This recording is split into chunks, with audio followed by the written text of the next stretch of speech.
exclusive interview, and we ain't gonna waste no time. We gonna get straight into it. Ted, we know the reason why we're here. We know the reason why you're still here. The heart surgery, bro. I know you pulled through. Thank God. So many prayers were given out. Shout out to all of you who were, actually paying attention to bro's struggle. Right. After the heart surgery, it's a purpose for everybody. What do you feel God's purpose was for you after that surgery, the aftermath? What was the drive after that? Shout out to everybody who was still there for me, while I was going through that shit. But basically, the purpose for me, I felt, was that I needed to get back to this music, getting back to what I do best as being an artist. And, I was about to go down a whole different life path, and tragedy hit me, and that it brought back that fire out of me. That's basically what happened as far as music. I started going harder than ever while I was sick and everything. Exactly. And during those times, I know you were dealing with working, in another state at the time, and you witnessed a lot. You know what I'm saying? You witnessed a lot going through what you're going through. You witnessed the death experience at your job, actually, before going into surgery. Oh yeah, I witnessed somebody die. At work, I was fucking around in the plants, working up in there, and seeing somebody fall 60 feet down on metal grating, and it was over for that young man. Rest in peace to him, and prayers to his family. Right. It was crazy. For sure. Never seen no shit like that before in my life. Long time, Ted. We go back. Yeah. Day one, high school. You already know before we even touched a microphone. The mixtape that you dropped, and I'm gonna let people know about the mixtape right now, which is which one? We talking about UTSA? No, UST. UST. Yeah, exactly. United States, Texas. That was the last tape that I dropped before I got sick. You went into surgery. Now, the tape you dropped after surgery was. Well, after that, I dropped I Almost Died. That was my first one, and it's been like 5 or 6 or 7 more since. I lost count at this point. Now the transition from the tape before your surgery to the music you started making after, which the aftermath of your life. Most people would probably think you went into a deeper, darker space. You know what I'm saying? Thinking you overcame something like that because of the ego. That most people are driven by. How did the transition from the music you made before the surgery go into the music you're making now? What's the difference? Before the surgery, my music always had substance to it. It still does. But I just feel like afterwards, I had a life-changing experience. It was a real tragedy. So, I had way more to talk about. I never felt like so. I was feeling alone. It was more emotional music, you know what I'm saying? Exactly. It was scary, I didn't know if I was gonna die or not. But, I still went to the studio with a tube on my nose and all that shit because I was trying to put that pain in that music. And for the first time, it was probably like the most, in touch music I ever did, as far as a particular situation that really happened to me. You feel me? And, at that time, I also had discovered about Lil Peep, rest in peace. And I'll be lying to say he wasn't a motivation for me while I was sick and helped me get through it because I had all type of crazy thoughts at first. I went through suicidal thoughts, all that shit, depression, you know what I'm saying? And he helped me get through all that. So at a certain point, I just realized it ain't worth it to do all that shit. I'm going to just go harder because I know I'm going to bounce back. For sure. Now, the hip-hop game used a lot of Houston's culture to help hip-hop evolve, is what I feel as far as Southern music. Why do you feel Houston, as far as the artists, the entertainers, haven't prospered or, advanced as far as to the next level, more than the outsiders that are using the culture from Houston, the draped up, the lean, the swing, Basically, as far as that, probably with anywhere, when you from a certain city, they don't want to hear that shit. So whenever they hear an outsider do it, of course, it's going to be the shit. You know what I'm saying? And it's artists in Houston, they very successful in Texas and in the South, but I just feel like, nobody just made it that far yet to just come back and reach somebody and just grab somebody, you know, and just pull them out and change their whole situation. Exactly. Like, they can help out a lot, you know, they don't even do that all the time, but, you know, people gotta just keep on grinding at the end of the day, so it ain't no excuses. Exactly. And then the artists, I'm gonna say in Houston, you got these groups. It's so many different groups on every side, north side, east side, west, southwest. You know what I'm saying? So Southwest. And everybody is segregated, but every side of town has different type of ways of incorporating their groups. You know, and I feel, you know, on the east where we're from, the east is very, very segregated. It's so many different groups, so many different rappers. Instead of it being like a Zone 6 or East Atlanta and everybody come together, why do you feel so much segregation and not enough, you know, support? Why everybody gotta feel like they're so much better than the other?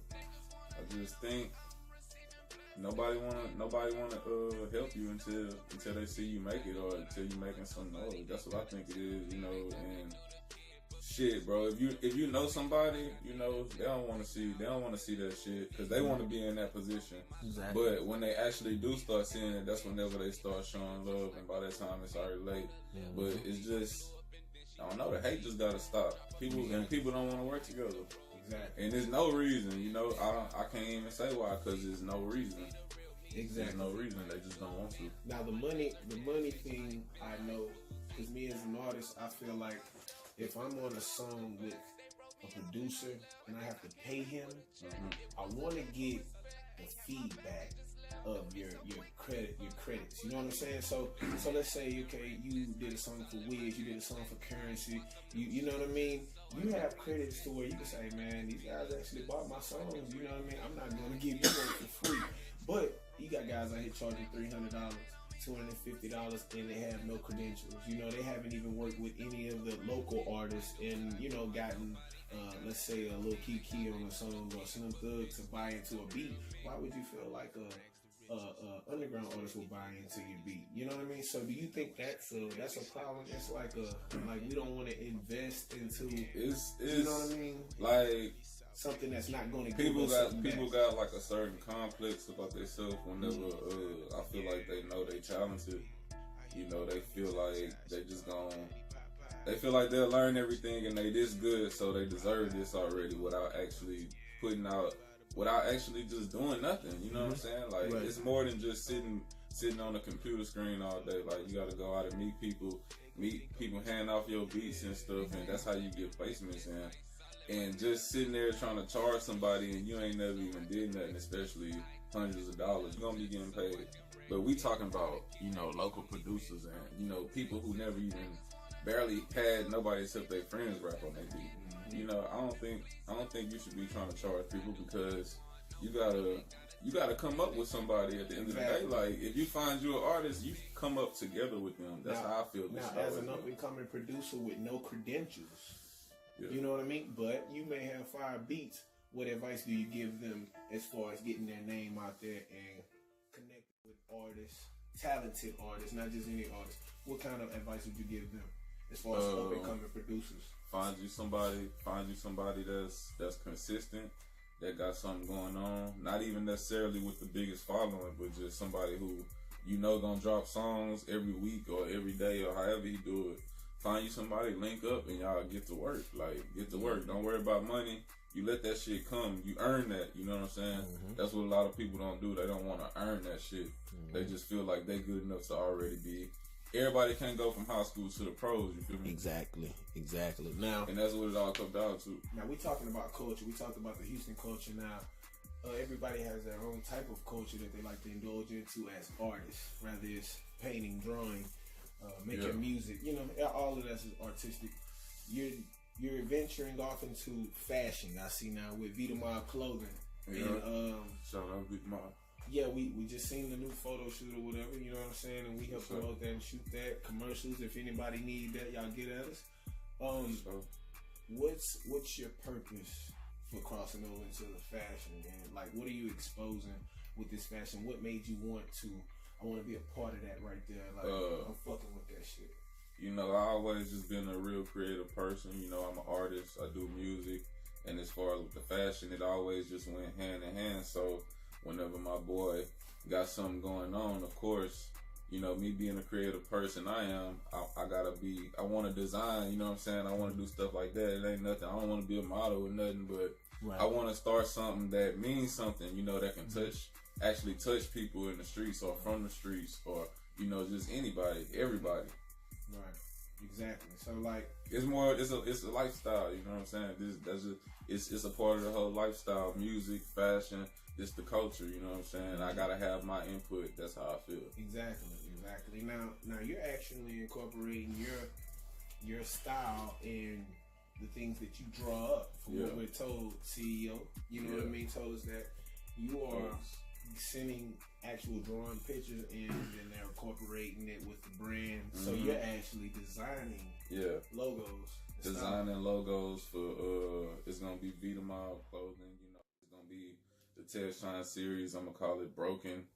And basically playing off my whole heart situation, because, you know, literally my heart was broken. It had to get repaired, you know, so I feel like I incorporate my life into the product, and, you know, that's why it is a lifestyle brand, you know what I'm saying? Vita Mob is a lifestyle brand, so when you see designs with the heart, the broken heart and all that, you know it got meaning behind it. It's not just because I feel like, you know, like some of these emo rappers like, oh, I'm sad all of a sudden. It ain't that, you know, this actually has meaning. It means something.